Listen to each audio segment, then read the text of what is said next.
1979 Firebird Trans Am, 10th anniversary, one owner, barn find, Mississippi. My name's John Clay Wolfe, and we're fixing to build a car. Okay, so we need to do seats. We need to do paint. We need to do decals. We need to do tires. We need to do shocks. Look at the dashes crack. Oh, hell.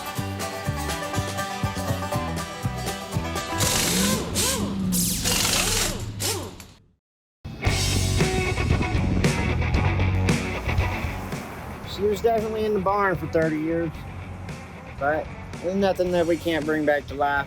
A little paint job and some love. She'll be somebody's baby again. Oh, it's a 10th anniversary limited edition. Should still have the 400 in it. 400 with a 4-barrel, it's 6.6 liter, just like the Smokey and the Bandit.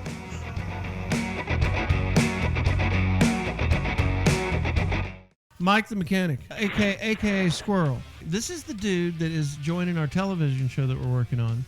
And he's my car builder. We've been shooting this Trans Am. I bought a 79 Trans Am. The last inspection, the inspection on it's from 86. And it's been sitting there since 86. Mike and I are going to rebuild it.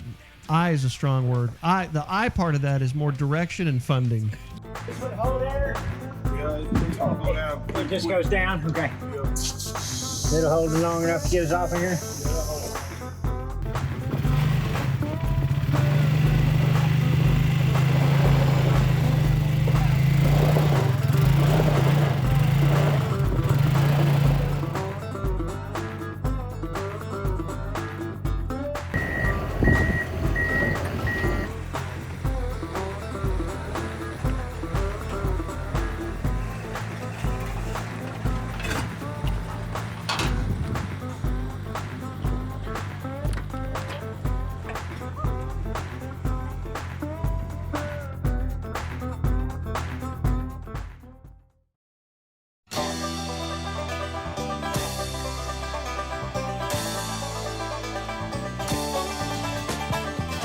Oh, look at the seats. Those are gorgeous.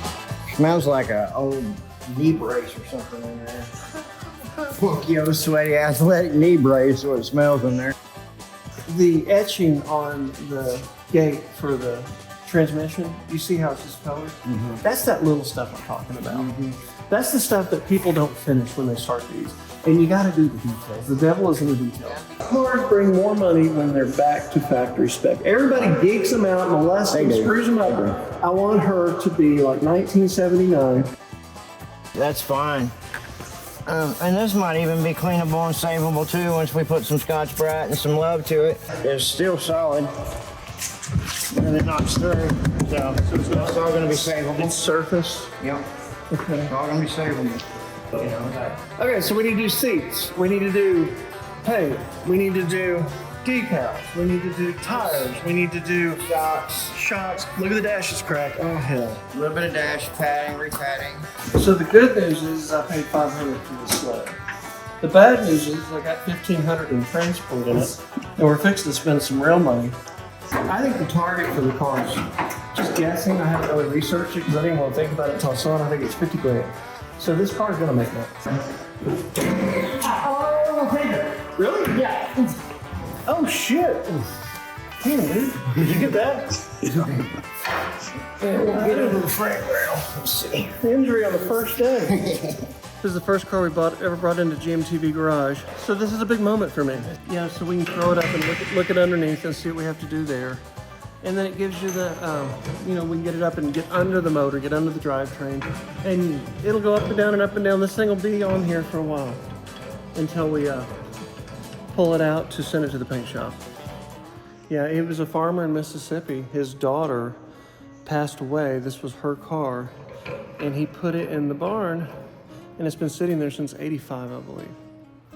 And that's all I know. I tried to get some video with him, and he was so sad about his daughter still and the whole memory of it that he didn't want to talk. What's that? What is that about? Checking for the to see if the rust is surface or if it's penetrated. The density of the metal, the sound, all that tells you like the hollowness. Stayed the same sound, which means down here it didn't go through, it's more surface. Now, this one I'm a little worried about. If it was bad, that, it would have gone through. But my expectations on this are an 8 of the 10 that I thought. Now, if we go to get it running and we've got a knocky-ass motor, that changes my expectations. I don't think that's going to be the case. I just have a feeling. When we put the pipes back in it, how do you want to muffle it? You want to make it sound better? I don't want it to sound crazy, but I want it to sound solid. Independent. When you're listening to an independent exhaust, you can always tell it's an independent because you'll hear each side. You'll hear that blah blah blah blah blah blah off of each It's in pipe. stereo. Right. Where if you do an X or even an H, where they join together with an H pipe or they cross X over, they sound the best when you get on it. It passes that X and it sounds like you get the loud straight pipe effect. Right. But then when it's idling, you get the nice blended, smoother effect where it sounds better. So what do you suggest? I always suggest going with H or an X pipe versus straight pipes. Okay. It'd be a lot worse. I don't like that word donor. That means like we're bringing something back from life. I think this one's just has been in the old She was folks' just in a home. coma In a coma. I think it's been in a coma since '85. A COVID coma? Yeah. She's in a COVID coma since 87.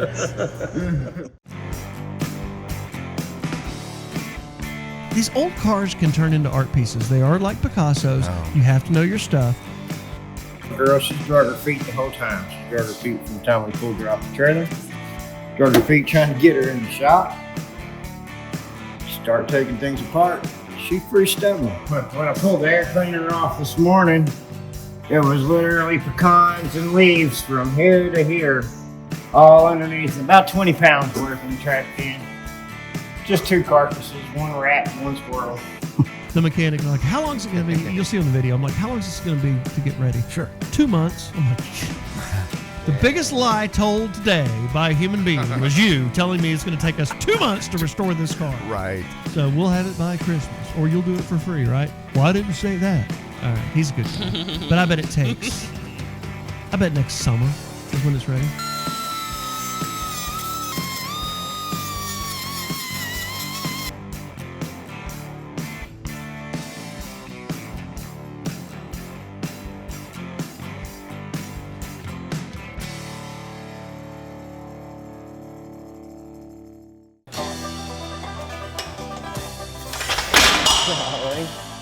And it decided it was going.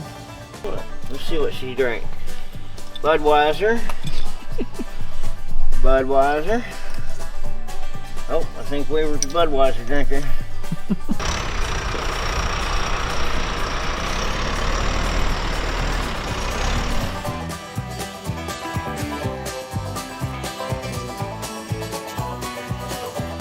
Hope you enjoyed Fire Chicken episode 1. I know I did. I'm learning a lot by doing this. This is a harder ordeal than I thought. If you have a car you'd like to sell, remember this program is brought to you by Give Me the VIN. See behind me? VIN. Give me the VIN. I'm blocking a little bit. .com. You can click right here and it'll take you straight to Give Me the VIN site. All you need is your VIN number, or easier, your license plate number. Grab a couple of pics, connect them. The computer will automatically bid your car immediately, and we will negotiate from there after we see what we're talking about. Remember, if you've lifted your truck or modified your Jeep, the computer can't know that. So we have trained buyers at Give Me the VIN to figure this out. We buy 53,000 cars a year. That's 1,000 cars a week. We are deep, deep, deep in the car business. We do buy classics. We do buy collectibles, and I would much rather buy them ready to go, because I don't want to go through this process again. I had no idea what I was getting into building this car. I don't know when this thing's going to be finished, but it's a mess, and it definitely costs more to build one than it does to buy one already built. Also, if you'd like the next episode of Fire Chicken, go right here. This is the click button to notify you when we bring up the next Fire Chicken episode.